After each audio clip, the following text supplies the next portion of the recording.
Most of the people who reached out to me wanted to see my process on taking pictures, specifically on portraits. The last couple of videos were kind of niche specific ones, kind of while I geared up and got used to filming and all that stuff. So this one is gonna be a little bit more in depth, but it's gonna hit a little bit more of the portrait side of it. Felt like the logical place to start was gonna be with selfies. Now, a lot of people, whether you want to admit it or not, everybody takes selfies, or a lot of people take selfies. If you really want to step up your selfie game, this is going to be the video for you. I'm going to go through a couple of really simple techniques. They are techniques that I use in my portrait photography, but they're also really simple techniques that you can recreate in your house for a selfie. So if you're sending a selfie to a significant other, or if you're taking a new like LinkedIn profile picture or a profile picture for your Instagram, which is probably what I'm gonna end up using these pictures for, you can use these for that sort of picture. So really simple techniques, very achievable with your phone and your camera on a self timer or whatever. The main things that you need are a table, a friend is optional, or a tripod is also optional. So really quick, I'm gonna kind of go back to front. So behind me is kind of one of the more aesthetically pleasing places in my house. It wasn't too busy. I don't want a really distracting background if I'm taking a picture of just me, if I want to be the focal point. The second thing, I also picked this spot is because there's two lights. So there's one over my right shoulder, and then there's this big window light, which is, that's actually a glass sliding door. I'm gonna use that as my main light. And then later on, I'm gonna bring in a reflector to fill in some of the shadows on the right side of my face. So this technique is called split lighting. You have your light sources coming on one side, and then it falls off in a shadow as it kind of transitions across my face. So there's an important thing to remember is there's different types of light, right? So there's a lot of the photographers who follow me probably already know this, but if you're not a photographer, you don't know this, or you're just looking to step up your selfie game, an important thing to think about is the hardness of the light. So right now,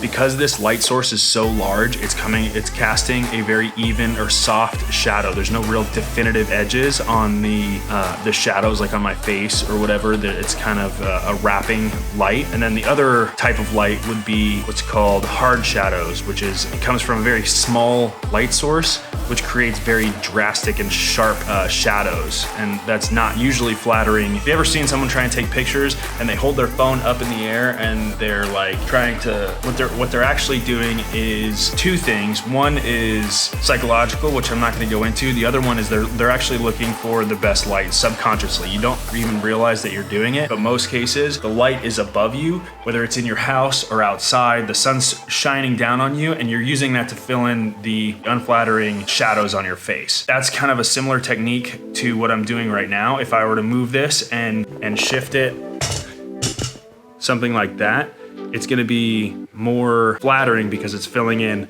more of my face. And then I'll go through the fill later. If you turn away from the light, you're gonna create more of this transition from light to dark on your face, and then it's gonna create a more dramatic and like eerie look. Now, this is really good for actually depicting soft skin tones, or like really soft looking skin, is that you have that really gradual transition from really hard, from bright to dark. It makes everything much softer, but still more dramatic. So this is actually a technique that I use quite often. I really like high contrast pictures, which is, you know, a drastic difference between really light and really dark. That's essentially what high contrast is. So this is one of my favorite techniques actually, is taking photos like this.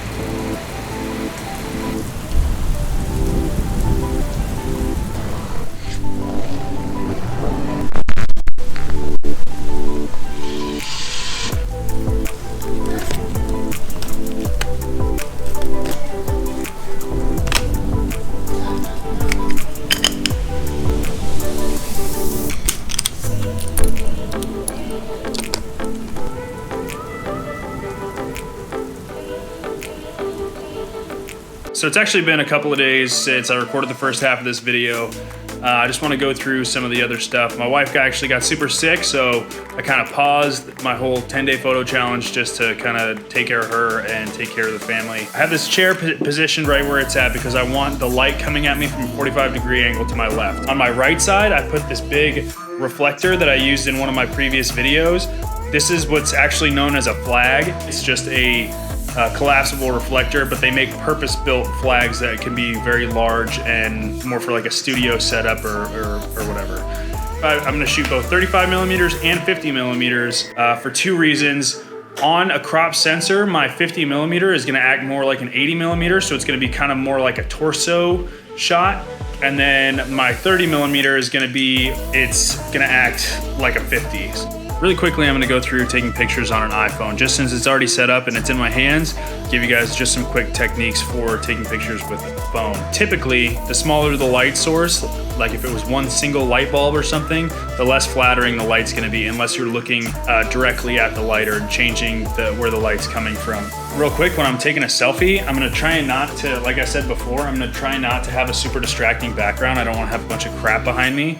Now, another thing you could do, a lot of people don't know this, you might know, you might not, but with an iPhone, you can actually tap on something that you want to change the exposure for, and it's gonna start metering for that spot. So as I tap around the screen, it will change the exposure for that area. I can actually grab that little slider and slide up and down and tell it if I want that spot to be overexposed or underexposed from what it's metered at.